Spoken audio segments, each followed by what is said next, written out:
Hello दोस्तों, कैसे हैं आप सब। आई होप आप सभी बहुत अच्छे होंगे। फ्रेंड, आज का जो हमारा वीडियो है बहुत ही ज़्यादा स्पेशल है। आज हम लोग पूरे लास्ट समझने वाले हैं कि हमारा जो पहला चैप्टर चल रहा है बीएससी थर्ड सेमेस्टर का क्लास स्टार्ट हो चुका है। इसके पहले मैंने 3 लेक्चर आप सभी को दे दिया है। आई होप आपने उसको देखा होगा। दोस्तों, पहले वाला वीडियो आप जरूर देखना। उसके बाद जब पहला आप समझ जाते हैं तो जाके आप दूसरा लेक्चर देखना। फिर दूसरा के बाद जो मैंने तीसरा लेक्चर आपको दिया है ना, बहुत ही ज़्यादा स्पेशल है, तो उनको बिल्कुल कोई भी बच्चे को छोड़ना नहीं दोस्तों। बहुत कुछ समझ में आएगा। हमको पेपर में डी ब्लॉक से नो डाउट एक प्रश्न हमारे एग्जाम में देखने के लिए मिलेगा। आज हम लोग उसी को पूरा एनालिसिस करने वाले हैं कि हमारे पास जो एग्जाम होंगे, है ना, तो क्या प्रश्न पूछने की संभावनाएं हैं और कैसे कैसे हमारे पास जो सवाल हैं आए हुए हैं, तो उनको हम लोग पूरा क्लियर करेंगे दोस्तों।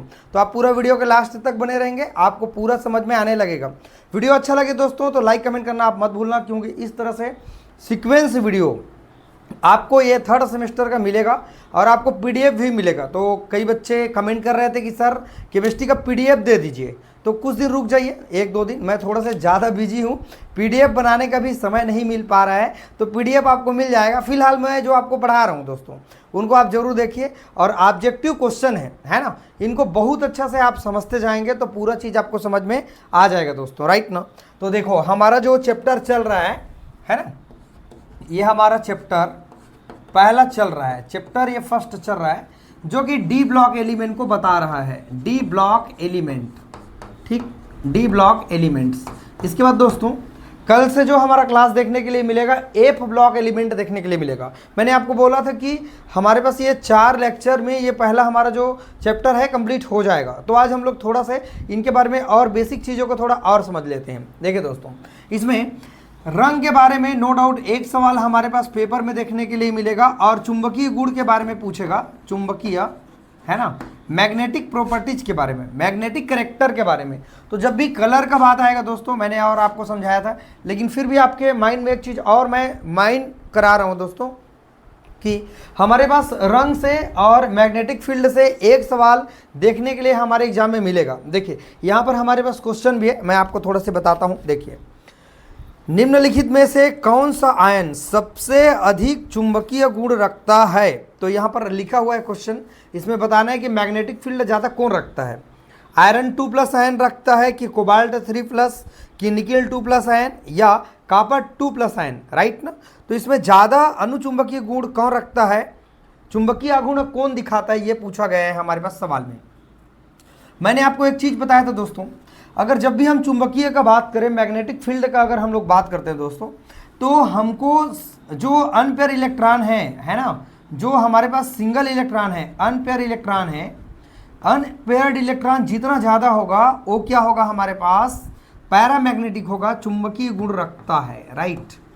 अगर हमारे पास अयुग्मित इलेक्ट्रॉन की संख्या ज़्यादा होगी, अयुग्मित इलेक्ट्रॉनों की संख्या, पूरा फिर ये कॉन्सेप्ट आपको समझ में आ जाएगा। ठीक दोस्तों, हमको ये पूछ रहा है कि अयुग्मित इलेक्ट्रॉनों की संख्या जब भी ज़्यादा होगी वो चुंबकीय गुण क्या रखेगा, ज़्यादा रखेगा, और जब भी कम रखेगा तो कम रखेगा। जैसे यहाँ पर सवाल है, यहाँ पर दे रखा है, बताता हूँ मैं आपको। आयरन हमारे पास 2+ आयन है ना, और हमारे पास कोबाल्ट 2+ आयन है, ठीक है, और हमारे पास कॉपर भी 2+ आयन है। अब बताना है कि इसमें ज़्यादा अनुचुंबकीय गुण कौन रखेगा, राइट। तो समझते हैं दोस्तों। देखिए, इसका बाहरी कोश में, आयरन के बाहरी कोश में होता है 3D में कितना होता है दोस्तों, 6 होता है, और 4s में कितना होता है, हमारे पास 2 होता है। ये हमारे पास कितना होता है, 6 होता है। अगर मैंने 2 इलेक्ट्रॉन यहाँ से कम कर दिया दोस्तों, तो यहाँ का 2 इलेक्ट्रॉन हमारा कम हो जाएगा। तो यहाँ पर डी में जो इलेक्ट्रॉन बचेगा वो कितना हो जाएगा हमारे पास, समझते हैं कितना हो जाएगा। यहाँ पर टोटल इलेक्ट्रॉनों की जो संख्या होगी 1 2 3 4, और एक ऑर्बिटल और कर लीजिए, यहाँ लास्ट में बढ़ा लीजिए, राइट ना। ठीक, चलो, अब मैंने क्या कर दिया, 2 इलेक्ट्रॉन को हटा दिया, चूंकि 2+ इलेक्ट्रॉन है तो 6 इलेक्ट्रॉन है, 1 2 3 4 5, और कितना है, 6। 1 2 3 4 सिंगल इलेक्ट्रॉन है यहाँ पर। इस केस में कोबाल्ट का एटॉमिक नंबर कितना होता है जानते हैं, फेरस कोबाल्ट, कोबाल्ट का कितना होता है हमारे पास, कितना होता है बताइए, आप सभी बताइए। 3D में कितना होता है हमारे पास, 4s में कितना होता है, यहाँ 2 होगा, और यहाँ पर कितना हो जाएगा हमारे पास 7। आयरन का कितना होता है, 26, है ना। फेरस कोबाल्ट का कितना होता है, 27। लेकिन 2 चार्ज लगा रहे हो आप सभी, तो 2 इलेक्ट्रॉन कम कर दीजिए, तो यहाँ पर डी में कितना इलेक्ट्रॉन हो जाएगा, मैं केवल डी के इलेक्ट्रॉन को आप सभी दोस्तों को बता रहा हूँ। 7 इलेक्ट्रॉन भरते हैं, 1 2 3 4 5 6 और कितना हो गया हमारे पास 7। सिंगल इलेक्ट्रॉन सिर्फ बचा है 1 2 और कितना बचा है 3, तो यहाँ पर प्लस में कितना आ जाएगा 3। यहाँ पर अनपेयर इलेक्ट्रॉन की संख्या कितना है 3। बस यही समझ जाएंगे तो सबके लिए इसी चीज़ को मैं अप्लाई करूँगा दोस्तों, राइट। अब देखते हैं कॉपर 2+ आयन। कॉपर का इलेक्ट्रॉनिक विन्यास कितना होता है, 3D में कितना होता है हमारे पास 10 होता है, 4s में कितना होता है 0 होता है, राइट, 1 होता है, ठीक है। एक इलेक्ट्रॉन एक्साइटेड हो गया, यहाँ आ गया, हमको 2+ चार्ज करना है, मतलब एक इलेक्ट्रॉन यहाँ का कम कर दो, एक इलेक्ट्रॉन यहाँ का कम कर दो, तो डी में कितना हो जाएगा हमारे पास 9 हो जाएगा। चलिए 9 करते हैं हम लोग, 1 2 3 4 5 6 7 8, ये 9। यहाँ पर सिंगल इलेक्ट्रॉन की संख्या कितना है 1।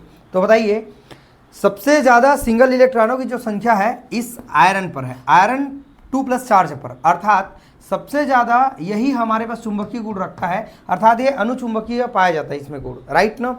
और ये सब के सब ये भी अनुचुंबकीय गुण रखेंगे, लेकिन ज़्यादा कौन रखता है, तो ज़्यादा हमारे पास ये रखता है दोस्तों, राइट ना। तो यही चीज़ हमारे लिए दोस्तों इम्पॉर्टेंट है जो हम सब के लिए अप्लाई करेंगे। इलेक्ट्रॉनिक विन्यास आपको पता होना चाहिए, है ना। जैसे यहाँ पर हमारे पास एक सवाल है दोस्तों, हम आपको देते हैं, ये Hg2+ आयन है ना, और हमारे पास Mn2+ आयन है। इसमें आप मुझे कमेंट करके बताएंगे कि इसमें अनुचुंबकीय गुण कौन रखता है, ये आप मुझे कमेंट करके बताएंगे दोस्तों, राइट ना। तो ये चीज़ें आपको समझ में जब आ जाएगा दोस्तों, तो हर चीज़ आपको समझ में आ जाएगा, है ना। देखिए मैं आपको इसका जब लक्षण पढ़ा रहा था, करेक्टर पढ़ा रहा था, तो भी मैंने आपको इस बातें को एक्सप्लेन किया था, लेकिन मैं आपको थोड़ा सा माइंड में और करा रहा हूँ इसको दिमाग में कि हमारे पास ऐसे सवाल ऑब्जेक्टिव क्वेश्चन में आएंगे ही आएंगे, तो इनको आप सभी बच्चे प्रैक्टिस कर लीजिएगा। मैं PDF आपको भेजूंगा ना, 1-2 दिन वेट करिए प्लीज़, थोड़ा मेरा भी मजबूरी है समझिए, राइट ना, थोड़ा वक्त का थोड़ा सा दिक्कत है, ठीक। तो मैं आपको बना के PDF भेज दूंगा, वहाँ से आप प्रैक्टिस कर सकते हैं। जैसे कि यहाँ पर सवाल है दोस्तों मेरे पास, देखिए मैं पढ़ रहा हूँ, आप सभी सुनिएगा। निम्नलिखित में कौन सा आयन रंगीन है, रंगहीन है, रंगहीन। तो यहाँ पर पूछा गया क्वेश्चन हमारे पास, मैं बता रहा हूँ आपको, इसमें से कौन से यहाँ पर क्या है, रंगहीन है, कलरलेस है, ठीक है, ये बताना है दोस्तों।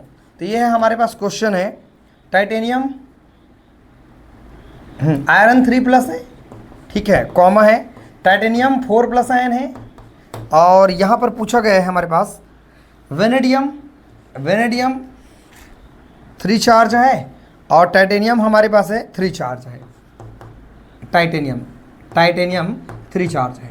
तो इसमें एक कौन सा कलरलेस है दोस्तों, इसको आपको बताना है। एक ही मेथड है इसका, मैं आपको बता रहा हूँ। देखिए एक बात मैं और आपको समझाता हूँ, जब भी हमको किसी भी एटम से इलेक्ट्रॉन को जब निकालना रहेगा दोस्तों, तो पहले 4s के इलेक्ट्रॉन को निकालेंगे, क्योंकि ये लास्ट हमारा जो ऊर्जा स्तर है 3D नहीं है, 4s है, तो बाहरी कोश से इलेक्ट्रॉन पहले निकलेगा। जैसे आपको मैं थोड़ा सा बता रहा हूँ, देखिए ये हमारा ऊर्जा का स्तर है, ये अलग अलग ऊर्जा का स्तर है, ये ऐसा, यहाँ पर हमने 1s लिखा है, ये 2s और ये 2p है, ये 3s है और ये 3p है और ये 3d है, और लास्ट में 4s आता है, 4s 4p 4d आता है, राइट। तो दोस्तों जब भी हम इलेक्ट्रॉन निकालेंगे तो यहाँ से इलेक्ट्रॉन पहले नहीं निकलेगा, ना यहाँ से नहीं निकलेगा, जो लास्ट हमारा सेल होगा, कोश होगा, वहाँ से इलेक्ट्रॉन निकलेगा दोस्तों। तो जब भी यहाँ पर 3D तक आया है हमारे पास, 1s 2s 2p 3s 3p 3d तक गया है, यहाँ तक देख सकते हैं, अब 4f यहाँ आ गया। तो जब भी इलेक्ट्रॉन हम लोग निकालेंगे दोस्तों, तो ये हमारा सबसे बाहरी वाला लेयर है, यहाँ से हमारा जो इलेक्ट्रॉन होगा निकलेगा। जैसे यहाँ आप देख पा रहे हैं, बच्चे गलती कैसे करते हैं बता रहा हूँ आपको, आयरन 2+ लिखे हैं ना, तो क्या करते हैं 4s को चूँकि पहले हम लिखते हैं, है ना, इलेक्ट्रॉनिक विन्यास में, तो यहाँ लिखा रहता है 4s में 2 और 3d में कितना लिखा रहता है 6 लिखा रहता है इलेक्ट्रॉनिक विन्यास में। लेकिन हम लोग कोस में लिखते हैं, अगर कोस हमारा बढ़ रहा है उस बेस पर, ये 3 है और ये 4 है, तो हम लोग क्या करेंगे, यहाँ के इलेक्ट्रॉन को हम पहले कम करेंगे, फिर उसके बाद यहाँ के इलेक्ट्रॉन को, अगर यहाँ से कंप्लीट खत्म हो जाएगा तो ही हम डी से इलेक्ट्रॉन को क्या करेंगे दोस्तों, कम करेंगे। तो ये बात आप सारे बच्चे समझिएगा, बहुत अच्छा है और एकदम स्पेशल ये हमारे एग्जाम में देखने के लिए मिलता है दोस्तों, राइट। अब चलिए इसके बाद मैं आपको ये सवाल पूछ रहा था कि इसमें कलर के बारे में हम बात कर रहे थे। एक बात मैं आपको बताना चाहूँगा दोस्तों, इसके पहले मैंने आपको और बताया था, इसको मैं क्लीन कर देता हूँ। इसके पहले आप सभी को एक चीज़ मैंने और पढ़ाया था, क्या पढ़ाया था, रंग के बारे में जब हम बात करे थे, ठीक है, तो रंग के बारे में जब हम लोग डिटेल कर रहे थे दोस्तों, तो वहाँ पर हमको सिर्फ एक चीज़ को ध्यान रखना है, मैग्नेटिक प्रॉपर्टीज को ध्यान रखना दोस्तों। मैं थोड़ा सा क्लीन कर देता हूँ, ठीक है, कि इसमें अनुचुंबकीय गुण कौन रखेगा। चलिए देखते हैं, थोड़ा सा क्लीन नहीं हो पा रहा है एकदम क्लियर, है ना, कोई बात नहीं, समझ जाएंगे आप लोग। ठीक, जैसे दोस्तों यहाँ जब भी हम लोग रंग का बात करेंगे, कलर का बात करेंगे, तो जब भी सिंगल इलेक्ट्रॉन होगा, अनपेयर इलेक्ट्रॉन होगा, तो नो डाउट वो रंगीन होगा, कलरफुल होगा। और जब भी हमारे पास अगर सिंगल इलेक्ट्रॉन नहीं है दोस्तों, तो हमारा क्या होगा, कलरलेस होगा। क्या होगा, कलरलेस होगा।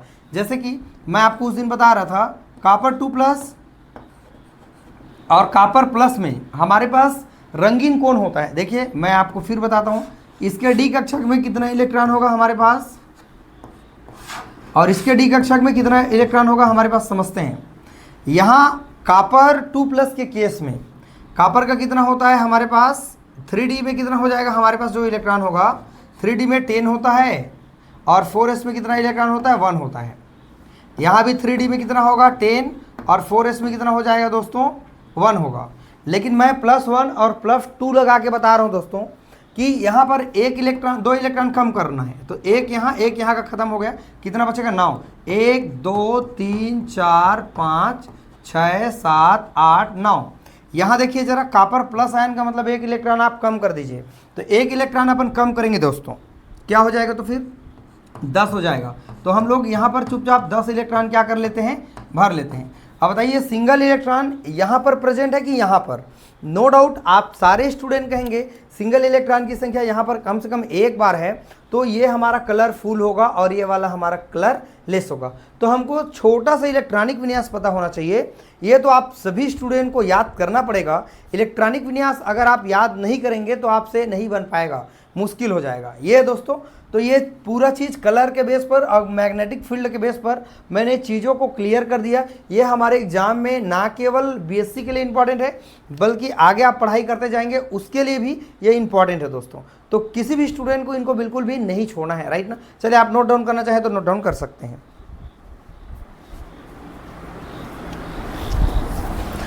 ठीक है दोस्तों, चलिए अब हम लोग एक काम करते हैं, अब इसमें क्या क्या सवाल पूछे गए हैं ये थोड़ा से हम लोग समझ लेते हैं कि हमारे पास ये कौन कौन से प्रश्न हैं डी ब्लॉक एलिमेंट से रिलेटेड जो हमारे एग्जाम में पूछे गए हैं और पूछने की फिर संभावनाएं हैं, उनको थोड़ा सा मैं आपको बता देता हूं और आपको इतना चीज़ समझ में आ जाएगा कि हमारे पास ये पेपर में क्या क्या दिया हुआ है।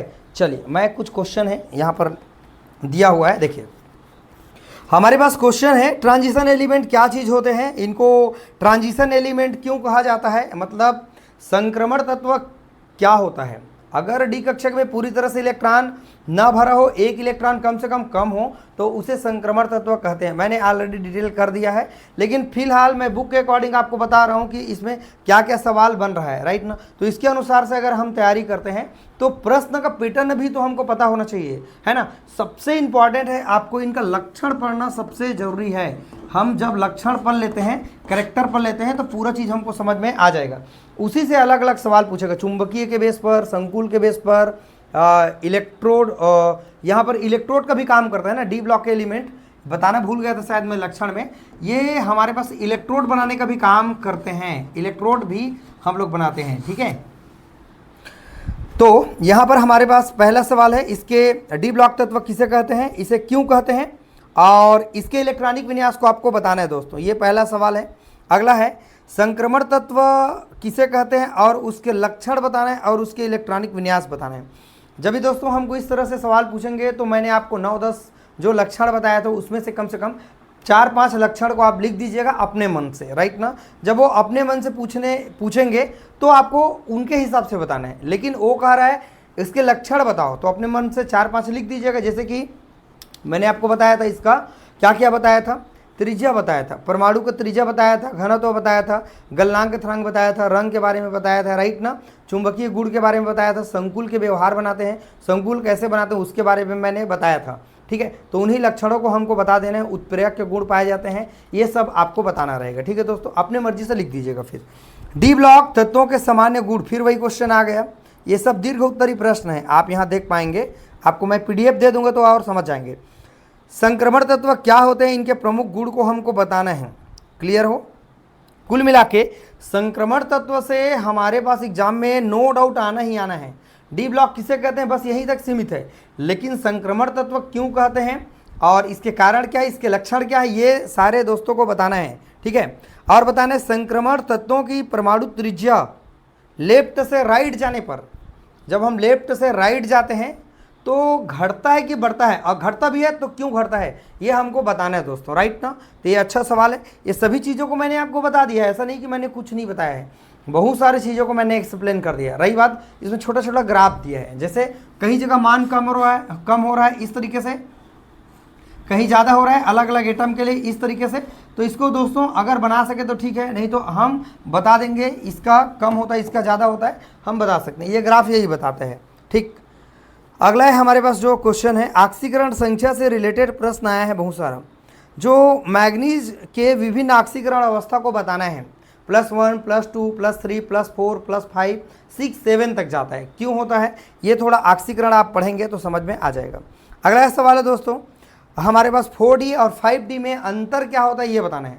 जब आप 3D के परमाणु को जान गए, त्रिज्या को जान गए, तो पूरा चीज़ समझ में आ जाएगा। देखिए इसमें 4D में इलेक्ट्रॉन जाता है और इसमें कहाँ जाता है, 5D में इलेक्ट्रॉन जाता है। ये इस हमारे पास इट्रियम से लेकर के कैडमियम तक के तत्वों को रखा गया है। राइट ना? 10 तत्व इसमें है, लेकिन यहाँ स्टार्ट इट्रियम से होता है और कैडमियम तक जाता है, लेकिन यहाँ पर मरकरी तक जाता है दोस्तों। तो ये लैंथेनम, ये सब आप पढ़े हैं, कोई दिक्कत नहीं होगा। ठीक है, तो ये सब हमारे पास सवाल है, और एक बार देखेंगे तो सभी सवाल खास करके ट्रांजिशन एलिमेंट पर बात किया गया है। इन सभी सवालों को दोस्तों आप कर लीजिएगा। चलिए दोस्तों, यही हमारे पास सवाल था, और 3-4 लेक्चर में मैंने इनको कंप्लीट कर दिया। ज़्यादा कुछ नहीं है, लेकिन काफ़ी अच्छा किताब है ना। और यहाँ पर कलर के बारे में कुछ दिया गया है, और जैसे आप बुक खरीदेंगे आपको समझ में आ जाएगा। ठीक है दोस्तों, तो इतना मैं अगर आपको थोड़ा सा माइंड करा दे रहा हूँ दोस्तों, तो अच्छा से आप कर सकते हैं। इसके बाद जो अगला लेक्चर आएगा दोस्तों, ये 3 और 4 वीडियो में ये हमारा कंप्लीट हो जाएगा। छोटा छोटा पार्ट है। डी ब्लॉक के बाद हम लोग पढ़ेंगे एफ ब्लॉक एलिमेंट क्या होते हैं। एफ ब्लॉक एलिमेंट में हमको किन बातें को ध्यान रखना है, ये हमको समझना है। लेंथेनाइट और एक्टिनाइट संकुचन, यही हमारे एग्जाम में पूछे जाते हैं, और सबसे खास है अगला वाला जो चैप्टर है। तो अगला वीडियो हमारे पास देखने के लिए मिलेगा, अगला जो लेक्चर आएगा हमारा एफ ब्लॉक एलिमेंट के ऊपर हम लोग स्पेशली बात करने वाले हैं दोस्तों। तो इनको बहुत अच्छे से ध्यान करिएगा, समझिएगा। देखते देखते देखिए 4-5 लेक्चर में हमारा कम से कम एक चैप्टर कंप्लीट हो गया। राइट ना? और सीक्वेंस से चल रहा है हमारा क्लासेस, तो नो डाउट आप सारे स्टूडेंट को देखना चाहिए, समझना चाहिए, और जो भी आपके दोस्त तैयार हैं उसको आप शेयर कर दीजिएगा हमारे चैनल को। क्योंकि दोस्तों आप जब शेयर कर देते हैं ना, तो हमको भी अच्छा लगता है कि देखो हमारे दोस्त कम से कम हमको सपोर्ट कर रहे हैं। फ़ायदा आपको होने वाला है, मुझे फ़ायदा हो ऐसा कोई ज़रूरी नहीं है, लेकिन स्टूडेंट को ज़्यादा फ़ायदा होने वाला है दोस्तों, क्योंकि ये महीने तक हमको एक यूनिट को कम से कम कंप्लीट कर देना है। हो सकता है अगला यूनिट भी आपका बहुत सारा चीज़ हो जाए। कुछ कुछ चैप्टर है जो बहुत ही खास है, इंपॉर्टेंट है। 7 चैप्टर टोटल मिला के हमको पढ़ना है दोस्तों। काफ़ी अच्छा सिलेबस है, बहुत बड़ा सिलेबस नहीं है, बहुत छोटा सिलेबस है। किताब अगर आप खरीद लेते हैं तो बहुत अच्छी बात है। चलिए दोस्तों, वीडियो अच्छा लगे तो लाइक कमेंट आप ज़रूर कर दीजिएगा, अपने जो भी दोस्त यार उनको शेयर कर दीजिएगा, है ना। चलिए अगले वीडियो में हम लोग मिलेंगे, इसके अगले चैप्टर को हम लोग समझने वाले हैं। चलिए दोस्तों, वीडियो को वॉच करने के लिए थैंक यू सो मच।